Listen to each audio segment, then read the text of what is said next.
यानी सूरजपाल जो पाखंड और अंधविश्वास का गोरख धंधा चला रहा था और इस धंधे के लिए जरूरी था कि पूरे प्रदेश में आश्रम का मकर जाल रहे ताकि धंधा फले फूले, आश्रम से लोग जुड़े, अर्थव्यवस्था मजबूत हो, एक बड़ा बाजार बन सके। और इसके लिए भोले बाबा ने खोले थे प्रदेश के कई हिस्सों में अपने आश्रम। और ऐसे ही एक आश्रम पर जो कि नेपाल सीमा से बहुत नजदीक है, लखीमपुर जिले में है, उस आश्रम पर मैं मौजूद हूं। देखिए जो पलिया रोड है वहां पर यह आश्रम बनाया हुआ है। ये आश्रम का मुख्य द्वार है। पूरे आश्रम को आपको घुमाते हैं, ले चलते हैं कि क्या क्या आश्रम में बना रखा है, कैसे यहाँ पर हर मंगलवार को सेवा होती है, कौन कौन लोग इस सेवा का हिस्सा बनने के लिए आते हैं और इस सेवा के दौरान मंगलवार को होता क्या क्या है, तो वही समझने की हमारी कोशिश है। देखिए ये पूरा आश्रम का अंदर का हिस्सा है। यहाँ पर पहले सत्संग भी होते रहे हैं। जो भोले बाबा हैं वो यहाँ पर आते रहे हैं और लखीमपुर इलाके में अपने आधार को मजबूत करने के लिए सत्संग, प्रवचन जैसे कार्यक्रम यहाँ पर होते रहे हैं। 2019 में यहाँ पे कार्यक्रम हुआ था, 10,000 लोग आए थे। और लखीमपुर वो जिला है जो नेपाल की सीमा से सटा हुआ है। पश्चिमी उत्तर प्रदेश में बाबा का मजबूत जनाधार है, क्योंकि जब वहां पर वो सत्संग करते हैं तो बड़ी संख्या में लोग उमड़ते हैं। 2-2.5 लाख लोगों की भीड़ वहां पर हो जाती है। और देखिए ये नारायण साकर हरि की संपूर्ण ब्रह्मांड में सदा के लिए जय हो, जय जयकार हो, ये इस तरीके के स्लोगन यहाँ पर लिखे हुए हैं। और देखिए ये पोस्टर यहाँ पर, देखिए ये जब सत्संग रहा होगा, प्रवचन का कार्यक्रम हुआ होगा, तो उस वक्त जो पोस्टर लगाए होंगे, सोचकर देखें साथ क्या जाएगा, नारायण साकर हरि की संपूर्ण ब्रह्मांड में सदा सदा के लिए जय हो, मानव धर्म सत्य था, है और रहेगा। सोचकर देखें सदा साथ क्या जाएगा। लेकिन उसके बावजूद भी जब ये लाइन इसमें यकीन करते हैं, उसके बावजूद भी संपत्ति तो उन्होंने बहुत इकट्ठी की।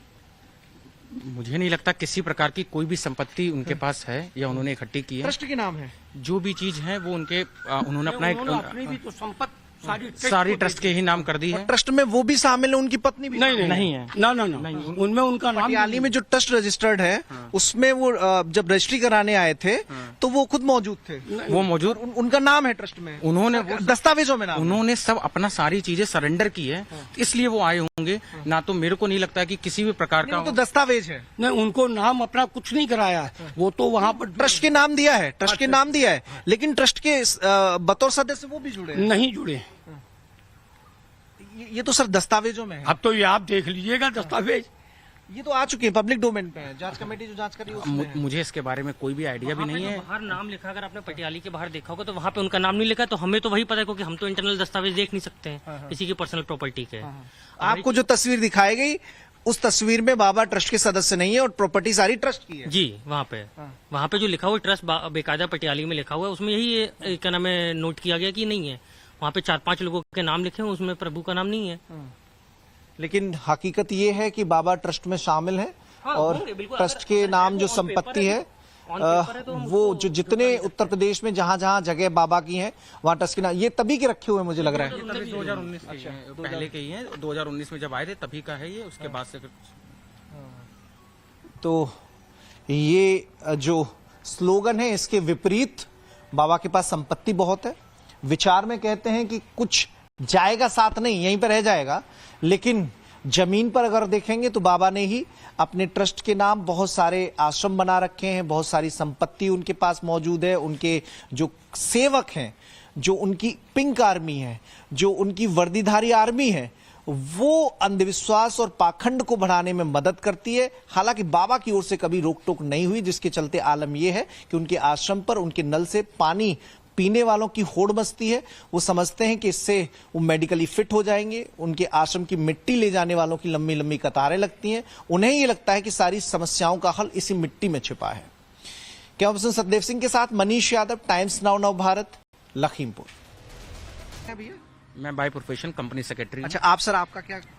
हम व्यापार करते हैं। व्यापार करते हैं आप भी जुड़े हुए हैं भैया? जी। अच्छा क्या नाम है आपका? मेरा नाम सुधांशु पुरवार। सुधांशु भाई आप क्या करते हैं? मैं सॉफ्टवेयर इंजीनियर हूँ बाय प्रोफेशन। मतलब एक कंपनी सेक्रेटरी और आप एक सॉफ्टवेयर इंजीनियर और आपका कारोबार है ना। अब तीनों लोग आप ये बता दीजिए, ये जो अमृत का खेल क्या है, क्योंकि बहुत सारे नल उनके कई आश्रम में लगे हुए हैं और नल में ये दावा करते हैं बाबा के सेवादार, बाबा के भक्त और मुख्य व्यवस्थापक कि यहाँ से जो पानी निकलता है वो अमृत होता है। और इतना ही नहीं, बाबा के परिवार से जुड़े जो लोग हैं, उनके भाई की पत्नी, उनकी बहन सोनकली, उनकी भतीजी, उनका कहना है कि इस नल से पानी निकलता है। और एक नल नहीं है, अगर उनके पैतृक गांव में चले जाएंगे तो दर्जनों नल लगे हुए हैं जो खास तौर पर पेंट किए हुए हैं। जी, तो कभी कोई रोग हुआ है आपको? रोग जो नॉर्मल भाई इंसान है, रोग तो बॉडी में लगे रहते हैं, वो तो लगी रहते हैं। सॉरी, हाँ, तो रोग तो बॉडी में लगे ही रहते हैं। इट्स लाइक ह्यूमन बॉडी है। कभी आपने उनके आश्रमों से वो नल में का पानी पिया है? कभी पानी पिया है, बट वो ऐसा नहीं है ना कि आपने बोलिए there is a thin line difference between क्या नाम है अंधविश्वास और भरोसा। तो वही चीज है, आप भरोसा कीजिए लेकिन अंधविश्वास मत कीजिए किसी चीज पे। तो आपको भरोसा था क्या जब आपने पानी पिया? हम लोग पानी प्यास को बुझाने के लिए केवल प्यास बुझाने के बस, और इसके अलावा हमको कभी भी मैं ये सोच के नहीं पीता हूँ कि इस पानी को पीने से मेरा ये बीमारी सही हो जाएगी या ये हो जाएगी। अब जरा बता दीजिए अमृत प्रसाद क्या है? अमृत प्रसाद तो अगर यहाँ पे हो तो हमें दिखा भी दीजिए। सेवन अगर हम लोग करना चाहें तो नहीं, हम लोग तो ये है कि पानी, काली मिर्च, अदरक। अभी यहाँ पे तैयार है क्या? जी तैयार हो जाएगा। तो जरा करवाइए, जरा देख लें सारे। भोले बाबा का अमृत प्रसाद जिसकी चर्चा जोरों पर है। कभी पानी से अमृत निकलता है जिससे रोग दोष मिट जाते हैं, तो कुछ एक विशेष प्रकार से अमृत तैयार भी किया जाता है। देखिए वो मेरे अभी हाथ में मौजूद है। कैसे ये अमृत तैयार होता है ये गोविंद जी और उनकी धर्मपत्नी है, वो उनसे जान लेते हैं। माता जी कैसे बनाती है इस अमृत को? इसमें अदरक, काली मिर्च, लौंग और गुर्ज और तुलसी की पत्ती सब कूट के और ये जला कुछ डाल के खूब खौला लेते हैं। और बस जब खौल जाता है तब इसमें नींबू डाल के और छान के सब। पानी आश्रम का? नहीं, आश्रम का नहीं, हमारे यहाँ का। अच्छा, आश्रम का इसी जगह का हैंडपंप का? जहाँ पे हम लोग घर पे बनाते हैं तो घर का पानी हम लोग घर पे भी बनाते हैं। तो बाबा का कुछ नाम वाम लेना होता है इसे बनाने में? नहीं, कोई नाम नहीं लेते, कोई प्रसाद नहीं चढ़ाते, बस बना सबको दे दिया घर में। अच्छा, एक बार हम लोग ये 12 मास पीते हैं। अच्छा। और ये भी इससे फायदे क्या होते हैं? चमत्कारिक लाभ क्या है इसके? नहीं, फायदे की बात तो भैया ये कहो, जैसे गुड़ है, काली मिर्च है, गुड़ आपको या जुकाम डेली होता पीते है, रहे। ये बताइए, आपको जुकाम होता है, काली मिर्च और अदरक की चाय पीते हैं तो बस उसी तरह का ये उससे ये काढ़ा बना हुआ है। जैसे हम बाबा रामदेव का काढ़ा लेने जाते हैं, डाबर का लेने जाते हैं, ये भोले बाबा का काढ़ा है? नहीं, भोले ऐसा बाबा नहीं का है। ये तो हमने हम जब लोग से अपना लेते हैं। बनाना शुरू किया, एक बार हमको ये लगा गुड़ से इतने फायदे हैं, इसलिए हम लोगों अच्छा, ये आपकी निजी रेसिपी है? जी जी जी। अच्छा, नहीं तो एक आश्रम की मतलब भोले बाबा की भी एक रेसिपी है ना, जिसे अमृत पानी कहा जाता है? नहीं, ऐसा कुछ नहीं है ना। तो हमने भी यही बताएगा कि ऐसी सारी चीजें डालते हैं? अब देखिए, हम तो ये जानते हैं, हमको जब से ये गुड़ के बारे में पता लगा तब से तो हम डेली जराकुश है, तुलसी है, काली मिर्च है, लौंग है, नींबू है, ये हमेशा डालते हैं। तो जो औषधियां हैं, जो घर में सब्जियां पाई जाती हैं, चाय में जो डालने वाली चीजें हैं, उनको मिलाकर ये तैयार होता है अमृत प्रसाद। और इसके सेवन से जो रोग हैं वो उनसे आप दूर रहते हैं, ऐसा बाबा के भक्त भी मानते हैं। और यहाँ पर गोविंद जी का परिवार है, वो इसका कई सालों से सेवन भी कर रहा है और मुझे लगता है फायदा भी हुआ होगा। उस आश्रम में है जो नारायण साकार हरि का आश्रम है, और ये आश्रम कानपुर के बिधोना में है। हमने आपको बाहर की तस्वीरें दिखाई हैं, अब हम आपको इस आश्रम के अंदर लेके चलते हैं और दिखाते हैं कि किस तरह का ये आश्रम है। ये एंट्री गेट का बगल का हिस्सा है जहां से आप इस आश्रम में एंटर करेंगे। तो ये आपको सीधे पहले हम आश्रम के अंदर जो है इस हॉल में लेके आते हैं। ये देखिए, ये हॉल है। यहाँ आपको दिखाई देगा कि एक लोगों के बैठने की व्यवस्था की गई है।